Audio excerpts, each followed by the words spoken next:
Então, minha sogra sempre diz: eu não vou morrer, eu vou ficar pra semente. Quem é que quer morrer, né, gente? Acho que ninguém. E será que isso tem alguma programação interna que a gente já tem naturalmente para desejar não partir? É sobre isso que eu vou falar no capítulo de hoje, que é o capítulo 4 da leitura do livro, a leitura comentada do livro Uma Vida com Propósito de Rick Warren. Então fica até o final para você, dentro desse olhar dele, como que ele coloca essa questão da eternidade no nosso coração. É bem legal, ok? Vamos continuar. Criado para ser eterno. Capítulo 4, tá? Deus tem cultivado a eternidade no coração humano. Ele deixa esse versículo de Eclesiastes 3:11. Deus certamente não teria criado um ser como o homem para que existisse somente por um dia. Não, não. O homem foi feito para a imortalidade. Essa frase é de Abraham Lincoln. Olha que lindo. Essa vida não é tudo que temos. A vida é apenas um ensaio geral. Antes da verdadeira produção, você passará muito mais tempo do outro lado, na eternidade. Esse mundo é um lugar de preparação, a pré-escola, um exame prático para a vida na eternidade. É o treinamento coletivo que ocorre antes do jogo, a volta de aquecimento antes do início da corrida. Essa vida é uma preparação para a próxima. Eu amo isso daqui, porque eu vejo a vida como um aprendizado, sim. O tempo todo eu estou aprendendo. Agora, aos meus 50 anos de vida, quanto mais eu aprendo, mais eu vejo que eu preciso aprender. E isso é muito legal. Você viverá no máximo 100 anos, mas existirá para sempre na eternidade. Seu tempo aqui é, como disse Thomas Brown, apenas um parêntese na eternidade. Você foi feito para ser eterno. A Bíblia diz: Deus tem cultivado a eternidade no coração humano. Está escrito lá em Eclesiastes 3:11. Você tem um instinto inato que anseia pela imortalidade. Isso ocorre porque Deus o destinou segundo sua imagem para viver eternamente. Embora saibamos que com o tempo todos morreremos, a morte parece sempre anormal e injusta. A razão de sentirmos que deveríamos viver para sempre é que Deus condicionou nossa mente com esse desejo. Lindo isso, né? Um dia nosso coração irá parar de bater. Então será o fim do nosso corpo e do nosso tempo nesse mundo, mas não será o fim. Isso é lindo.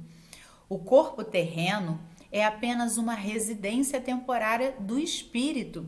A Bíblia chama nosso corpo terreno de temporária habitação, mas refere-se ao nosso futuro corpo como casa.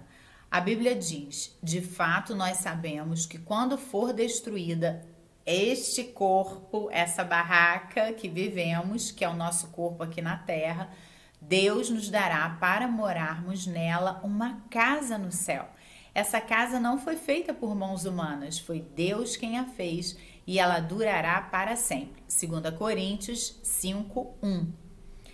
Se a vida aqui oferece muitas opções, a eternidade nos concede apenas duas. Seu relacionamento com Deus aqui determinará seu relacionamento com Ele na eternidade. Porque a gente tem duas escolhas, né, gente? A gente quer viver com Deus na eternidade ou a gente quer viver sem Deus na eternidade? Eu quero viver com Ele, já adoro viver com Ele aqui, quanto mais na eternidade, né? Então vamos lá. Se aprender a amar Jesus, o Filho de Deus, e a confiar nele, você será convidado a passar a eternidade com ele. Entretanto, se desprezar o amor, o perdão, a salvação que ele oferece, você passará a eternidade separado de Deus.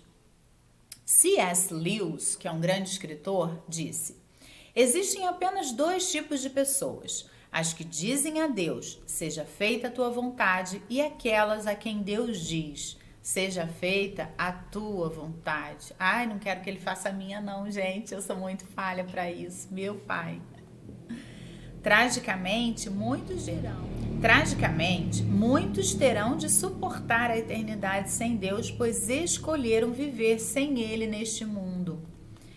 Quando você compreender plenamente que na vida há muito mais que apenas o aqui e agora e perceber que a vida é apenas uma preparação para a eternidade, começará a viver de forma diferente.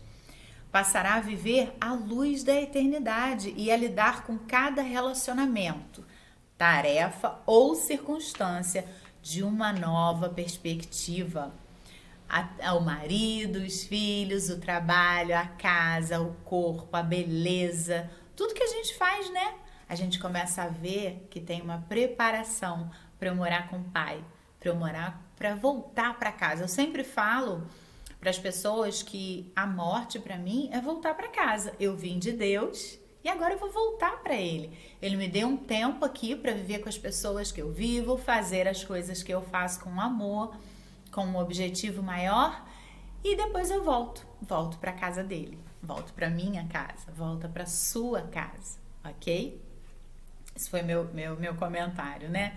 Subitamente, muitas atividades, metas e até mesmo problemas que pareciam importantes vão se tornar banais, insignificantes, indignos de sua atenção. Quanto mais próximo você viver de Deus, mais as outras coisas vão lhe parecer insignificantes. Deus e as outras coisas, né, gente? À luz da eternidade, os valores mudam. Você utiliza mais sabiamente o dinheiro, o tempo e passa a dar maior valor à sua personalidade e aos seus relacionamentos, em vez de valorizar fama, riqueza, realizações ou mesmo prazeres. As prioridades são reordenadas. Já não são tão importantes. Manter-se em dia com as tendências, modismos e valores populares já não é tão importante. Paulo disse, antigamente eu pensava que todas essas coisas eram muito importantes, mas agora as considero sem valor algum por causa do que Cristo fez. O que adianta, né, a gente perder tempo com esses modismos e a gente começa a se cobrar, nossa, eu não fiz isso igual todo mundo, eu não fiz aquilo, nossa, mas todo mundo está fazendo. Quando a gente entende que a gente foi criado para servir a Deus com a nossa vida, e é isso que é importante, a gente deixa para lá outras coisas, né? E a gente nem se cobra tanto, porque a gente sabe para onde está indo, a gente sabe quem a gente está servindo. É para isso que eu tô fazendo a leitura desse livro, para te ajudar. E é uma série, ok?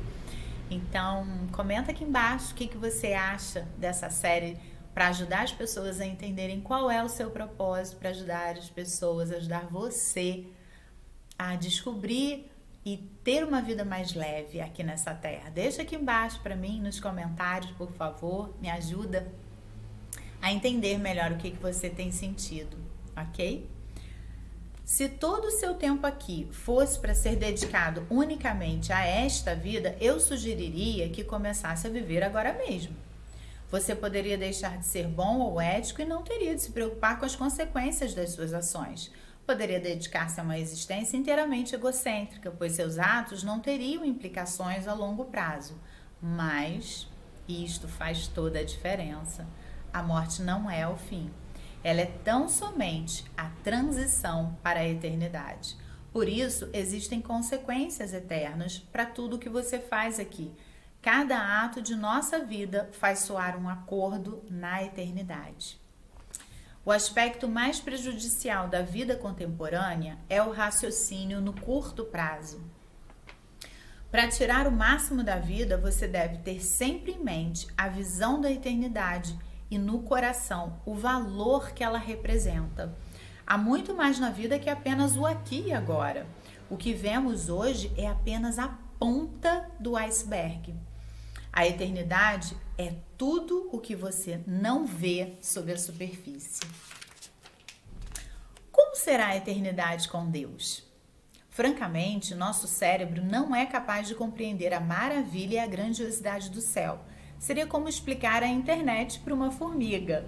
É inútil. Não foram inventadas palavras que possam expressar a experiência da eternidade. A Bíblia diz: este é o significado das Escrituras que dizem que nenhum mero homem jamais viu, ouviu, nem mesmo imaginou que coisas maravilhosas Deus preparou para aqueles que amam a Ele. Ah, meu Deus! Isso está em 1 Coríntios 2,9. Entretanto, Deus nos dá vislumbres da eternidade em Sua palavra. Sabemos que neste exato momento Deus está preparando um lar eterno para nós. No céu seremos reunidos com os fiéis amados, libertos de toda dor e sofrimento, recompensados por nossa fidelidade neste mundo e designados para um trabalho que apreciaremos realizar. Não ficaremos recostados nas nuvens com aquelas auréolas tocando harpa. Desfrutaremos da contínua companhia de Deus e Ele se deleitará conosco para todo sempre. Um dia Jesus dirá: venham, benditos de meu Pai, recebam como herança o reino que foi preparado para vocês desde a criação do mundo. Lindo, né? C.S. Lewis expressa o conceito de eternidade na última página de As Crônicas de Nárnia, uma série de histórias infantis que formam uma coletânea.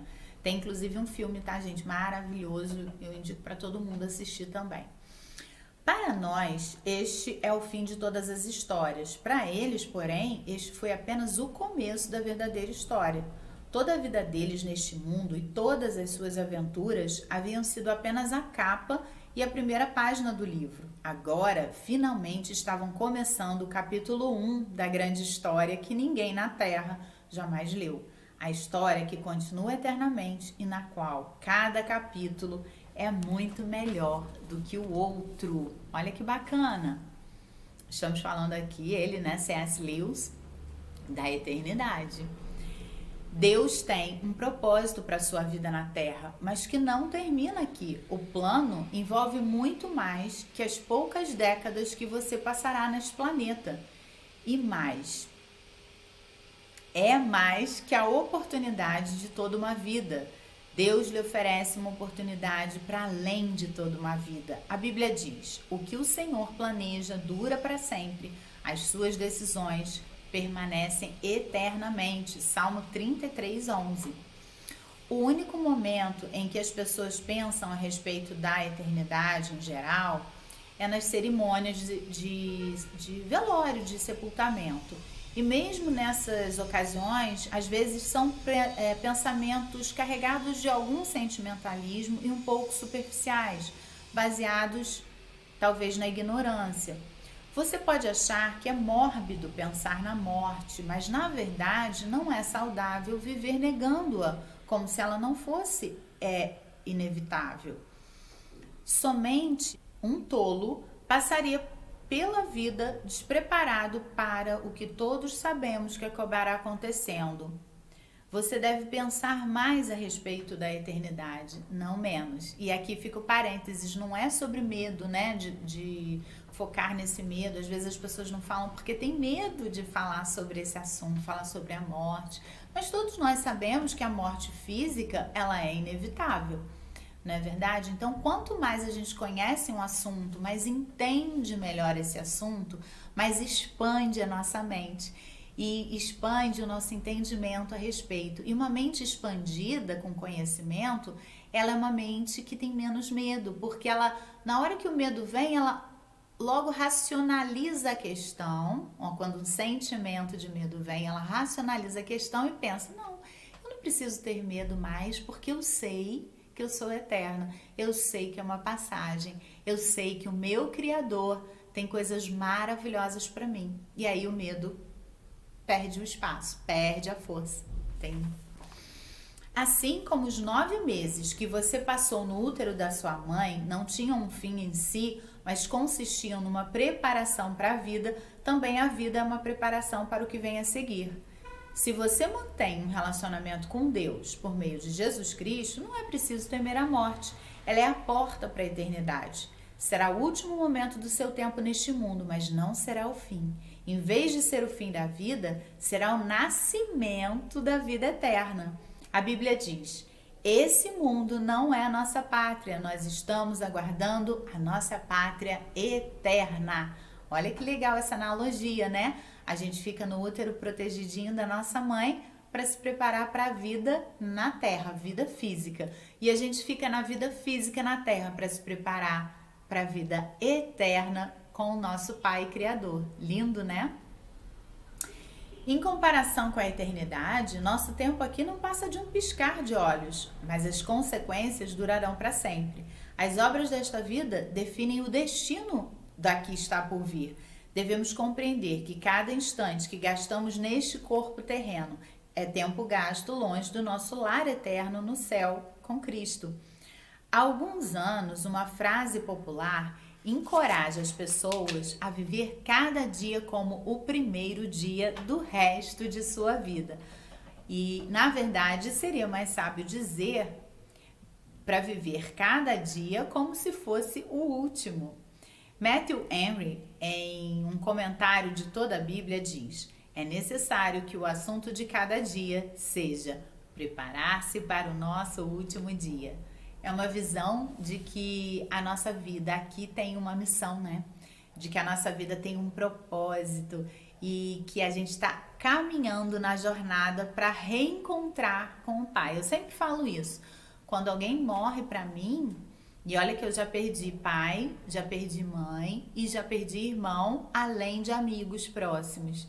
Mas eu sempre entendo que a gente veio de Deus e a gente volta para a casa do Pai, o nosso Criador. Eu acho muito lindo isso. Então eu sei que um dia eu vou reencontrar com essas pessoas todas. Então vamos lá. Quais são as reflexões desse quarto dia, que dessa leitura desse livro? Ele deixa aqui que o tema para reflexão é que tem muito mais na vida que apenas o aqui e agora. E ele deixa uma pergunta para meditar. Já que fui feito para ser eterno, qual a única coisa que hoje devo parar de fazer e qual a única coisa que devo começar a fazer? Qual é essa única coisa que você deve parar de fazer e qual a única coisa que você deve começar a fazer? Deixa aqui embaixo nos comentários, tá? Eu deixo aqui o meu carinho para você. Espero que você deixe o seu comentário, o seu like. Isso ajuda demais a gente a continuar espalhando coisas boas, espalhando boas novas para outras pessoas, ok? E eu te espero no próximo capítulo, viu? Que é Enxergando a Vida do Ponto de Vista de Deus. Sua vida é formada como você a enxerga. Como é que você vê a vida? A gente vai falar disso no próximo capítulo. Fiquem com Deus, um beijo e até a próxima.